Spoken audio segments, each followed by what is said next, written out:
The Watchers of Enoch, a forbidden story before the flood. Before the flood, before the law, before mankind learned how to fear heaven. The Watchers came to earth. They were not demons. They were not rebels at first. They were angels, appointed by God to observe humanity, to record the deeds of men, and to remain unseen. They were meant to watch, but watching became longing. High above the earth, from the heights of Mount Hermon, the Watchers looked down upon the world of men. They saw fields being worked, families growing, and the daughters of humanity walking beneath the sun. And something went wrong. Desire entered beings who were never meant to desire. Their leader, Semjaza, spoke with fear in his voice, not fear of God, but fear of judgment. "If I alone do this thing," he said, "I will bear the punishment alone." But the others answered him. "Let us swear an oath together," they said, "so none may turn back." And on that mountain 200 watchers placed their hands upon stone and made a vow that shattered the order of heaven. That was the moment the world changed.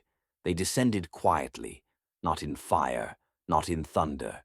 They came like shadows at dusk, and when they took wives from among humanity, the earth accepted what it was never meant to hold. The Watchers brought gifts, but these gifts were forbidden knowledge. One taught mankind how to forge weapons from the earth, how to sharpen iron, how to craft armor, how to wage war efficiently. Another taught enchantments and the cutting of roots, how to manipulate nature itself. Others taught astrology, divination, and the reading of signs in the heavens. Women were taught how to alter their appearance, how to awaken desire, how to deceive the eye. Humanity became advanced, and humanity became violent. Then the children were born. They were called the Nephilim, giants, mighty in stature, terrible in hunger. At first they consumed what men produced, the crops, the livestock, the labor of human hands. But the earth could not sustain them. So they turned on mankind. The book of Enoch says they devoured humanity itself. Blood soaked the ground, violence filled the earth, and the cries of the innocent rose up to heaven. The Watchers had become prisoners of their own rebellion. They could not return to heaven. They could not undo what they had done. And for the first time angels begged.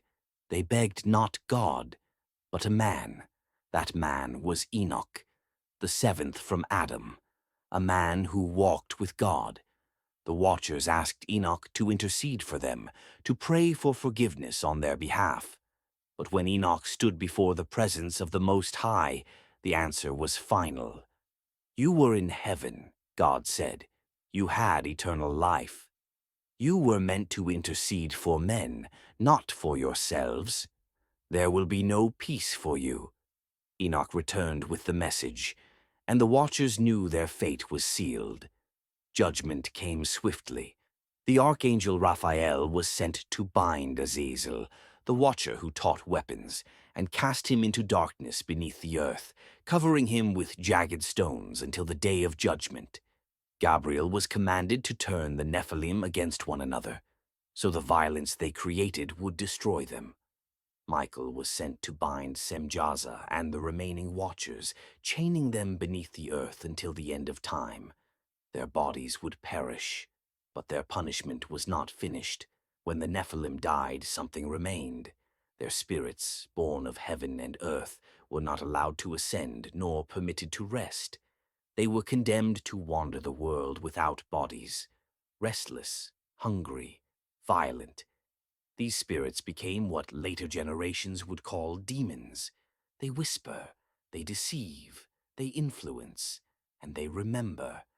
The flood came not only to cleanse humanity, but to erase a corruption that had crossed the boundary between heaven and earth. But the memory was not erased. The chains still hold, the Watchers still wait. And some believe their influence never truly left, because even now mankind hungers for forbidden knowledge, shortcuts to power, secrets never meant to be known. And every time humanity reaches too far, some say the echo of Mount Hermon stirs again, not with thunder, not with fire, but with a whisper. This was the story of the Watchers, a warning written before history, a reminder that even beings of light can fall when they forget their place. Please help support my channel at buymeacoffee.com/God's Word of Strength. Thank you very much.